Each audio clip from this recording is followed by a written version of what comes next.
अस्सलाम वालेकुम जी। तो आज हमारा जाना हुआ साईं जी मुर्ग पुलाव और रेस्टोरेंट पे सहरी के लिए। तो यहाँ पे आपको दिखाते हैं कि सहरी में क्या क्या अवेलेबल है और कौन कौन सी आइटम्स इनके पास मेन्यू में शामिल है। वैसे तो साईं जी मशहूर है अपने मुर्ग पुलाव की वजह से, लेकिन आहिस्ता आहिस्ता इन्होंने अपने मेन्यू को अपग्रेड किया और मेन्यू में नाश्ता भी लेके आए हैं। इनके पास फ्राई चने, पाए, नियारी और आपको कुलचे, नान सब कुछ मिलेगा यहाँ पे सहरी में। और रमजान में तो और ही रौनकें होती हैं। सबसे पहले आपको इनका मेन्यू दिखाते हैं। ये आप इनका मेन्यू देख सकते हैं और रेट लिस्ट इनके पास मेंशन नहीं है, रेट लिस्ट अंदर टेबल पे ही लगी हुई है। उसके बाद बात करते चलो इनकी सिटिंग की। तो कुछ लोग बाहर ही बैठ के सैरी कर रहे थे, लेकिन इनकी इंडोर सेटिंग भी मौजूद है जहाँ पे काफी तादाद में लोग बैठ के सैरी कर सकते हैं। और आम दिनों में भी ये सिटिंग प्लेस काफी बड़ी होती है। और उसके बाद हमने अपनी जगह पकड़ ली और आप ये इनके रेट लिस्ट भी देख सकते हैं, जिसमें सब कुछ मेंशन है कि क्या चीज कितने की है। सबसे अच्छी बात मुझे ये लगी कि इनके रेट लिस्ट के हिसाब से इनका जायका भी बहुत ही मुनफरिद था और आम लोगों की तरह इन्होंने अपने रेट लिस्ट को रमजान में बढ़ाया नहीं है और वही सेम प्राइस रखी है जो आम दिनों में इनकी होती है। फिर हमारा ऑर्डर हमारे टेबल पे आ चुका था, जिसमें हमने ऑर्डर किए थे इनके तंदूरी पराठे और उसके अलावा चनों की प्लेट। और उसके साथ हमने इनकी ऑर्डर की थी नियारी। नली नियारी खत्म हो गई थी, लेकिन फिर हमने आमी नियारी इनकी ऑर्डर कर ली थी, जिसका जायका बहुत ही मुनफरिद था और बहुत ही मजेदार था।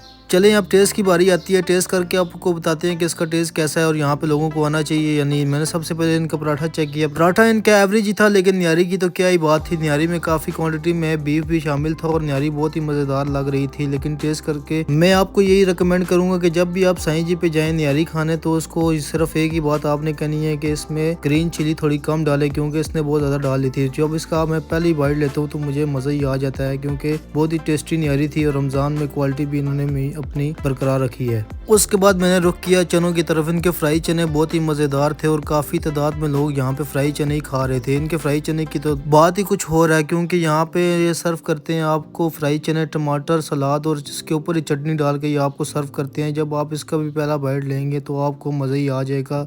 इनके फ्राई चने फुली रिकमेंडेड है और बहुत ही मजेदार हैं। जब भी आप यहाँ पे चक्कर लगाएं तो लाजमी ट्राई करें। उसके बाद नाश्ता करने के बाद हमारा बहुत दिल कर रहा था लस्सी पीने का। लस्सी इनके पास भी मौजूद थी, लेकिन लास्ट टाइम हमने यहाँ से पी थी तो लस्सी का बिल्कुल मजा नहीं आया था, तो इसलिए हम करतारपुरा आ गए लस्सी पीने के लिए। यहाँ पे बहुत से लस्सी के स्पॉट हैं, लेकिन आपको मजा आएगा सिर्फ एक ही लस्सी पर करतारपुरा में। मैं आपको वीडियो में आगे दिखाऊंगा कि किस कौन सी शॉप पे आपने जाना है जहाँ पे आपको ऑथेंटिक लस्सी मिलेगी। यहाँ पर रमजान में बहुत से लोग लस्सी का स्टॉल लगाते हैं और अपने अपने करतब दिखा के लस्सी को सेल करते हैं, लेकिन आपने इनसे लस्सी ट्राई नहीं करनी, क्योंकि आपको बिल्कुल भी मजा नहीं आएगा, क्योंकि इनका बिल्कुल भी टेस्ट नहीं है लस्सी का। उसके बाद बात करते हैं चलो करतारपुरे में कई काला खान मशहूर है। आप असली काला खान कौन है और नकली काला खान कौन है, ये किसी को आज तक मालूम नहीं हो, क्योंकि असली काला खान तुम्हारे मुताबिक वो फोत हो चुका है। लेकिन ये कौन सा काला खान है, ये आप मुझे कमेंट सेक्शन में जरूर बताएं कि आपने यहाँ से कुछ ट्राई किया है या नहीं। चले अभी हम बात कर रहे थे लस्सी की, तो हम अपने मेन स्पॉट पे पहुंच चुके हैं, जिसका नाम है कश्मीर मिल्क शॉप। ये करतारपुरा की सबसे मशहूर दुकान है और सबसे पुरानी दुकान है। यहाँ की लस्सी जब आप ट्राई करेंगे तो आपको मजा ही आ जाएगा। पूरे करतारपुरा में लस्सी का सबसे कम रेट इन्हीं का ही है और यहाँ पे आप रश देख सकते हैं। इनकी रश से आप अंदाजा लगा सकते हैं कि इनकी लस्सी कितनी मजेदार होगी। और जब ये लस्सी के ऊपर मलाई डाल के आपको सर्व करते हैं तो आपको मजा ही आ जाएगा। इनकी लस्सी की प्राइस है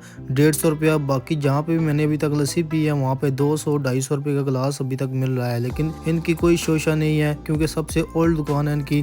तो यहाँ पे इनका वही रेट है जो आम दिनों में इनका होता है। 150 रुपये की लस्सी ये दे रहे हैं और अभी तक ये 150 की दे रहे हैं। बस एक डिफरेंस अभी तक मैंने देखा है कि आम दिनों में आप लस्सी पी के बिल पेमेंट करते हैं, लेकिन यहाँ पे रमजान में आपने पहले टोकन बनवाना है, उसके बाद आपको लस्सी दी जाएगी। और ये लस्सी बनाने के मनाजिर भी आप लाइव देख सकते हैं, कैसे बना के आगे ये लोगों को सर्व कर रहे हैं। इनके पास इतना रश है कि इनके पास बात करने का भी टाइम नहीं होता। उसके बाद हमारी लस्सी हमारे हाथ में आ चुकी थी और ये आप इसके ऊपर मलाई देख रहे हैं, उसकी थिकनेस चेक कर लेंगे कितनी गाढ़ी लस्सी। और ये 150 में सिर्फ और सिर्फ आपको कश्मीर मिल्क शॉप करतारपुरा वाले ही दे रहे हैं। और जब आप इसका पहले ही सिप लेंगे तो सहरी के बाद आपको लस्सी का मजा ही आ जाएगा। आप कहेंगे वाकई यार मजा ही आ गया। तो मेरी तरफ से तो साईं जी फुली रिकमेंडेड है, रीजनेबल प्राइस है। और उसके बाद लस्सी की बात की जाए तो लस्सी करतारपुरा कश्मीर मिल्क शॉप पे एंड है। यहाँ पे लस्सी की गेम एंड है, तो लस्सी भी फुली रिकमेंडेड है। जब भी आपका चक्कर लगे तो लाजमी ट्राई करें। तो आज के लिए इतना ही, मिलते हैं आपको किसी नेक्स्ट वीडियो में। तब तक के लिए अल्लाह हाफिज़ एंड फी अमानिल्लाह। और यूट्यूब चैनल को भी सब्सक्राइब कर दें। उसके अलावा फेसबुक और टिकटॉक पे भी फॉलो कर दें। Thank you so much.